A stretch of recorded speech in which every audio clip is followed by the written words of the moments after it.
ছাত্র শিবিরের ভুলগুলো ধরাই দিবেন খুব কনস্ট্রাকটিভভাবে। আপনাদের অপপ্রচার এবং মিথ্যা প্রচার দিয়ে আমাদের অগ্রগতি থামানো যাবে না ইনশাআল্লাহ। শিক্ষার্থীদের ফিডব্যাক আমরা দেখতে পেয়েছি।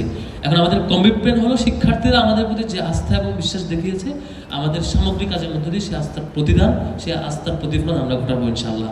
কিন্তু গত কিছুদিন ধরে আমরা লক্ষ্য করছি, আমরা যে পাশেই যাই না কেন, যেদিকেই করি না কেন, যে কাজেই করি না কেন, কারো না কারো কলিজায় লাগে, কারো না কারো আশাহত হয়, কষ্ট পায়, তারা সমালোচনা করতে চায়। তারা শুধু সমালোচনা না, এত নগ্নভাবে সমালোচনা করে তাদের কাছে মনে হয় ছাত্র শিবির যাই করবে তারই তার বিরোধিতা করা উচিত।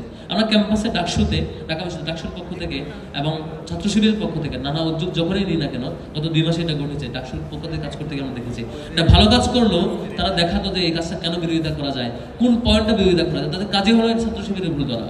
এটুকু বলে রাখবো যে হচ্ছে ছাত্র শিবিরের অগ্রযাত্রা যদি থামাইতে চান, ছাত্র শিবিরের ভুলগুলো ধরাই দিবেন খুব কনস্ট্রাকটিভভাবে এবং ভালো কাজগুলো আমাদের চেয়ে বেশি ভালোভাবে করবেন। শুধুমাত্র বিরোধিতা করার জন্য অপপ্রচার করবেন আর আমাদেরকে থামাইতে চাবেন, এটা খুব বেশি ভুল পলিসি হবে। আমার মনে হয় বর্তমান প্রজন্ম নারী পুরুষ ধর্ম বর্ণ নির্বিশেষে নির্বিচারে যেভাবে ছাত্র শিবিরের কার্যক্রম এখন সিরিয়াসলি জানতে পারছেন, আপনাদের অপপ্রচার এবং মিথ্যা প্রচার দিয়ে আমাদের অগ্রগতি থামানো যাবে না ইনশাআল্লাহ। আমরা আমাদের জায়গায় কাজ চালিয়ে যাব, আমাদের জন্য দোয়া চাই। এবং ছাত্র শিবিরের অগ্রযাত্রা 2025-এ এসে থেমেছে ডাকসুর, রাকসু এবং চাকসু বিজয়ের মধ্য দিয়ে।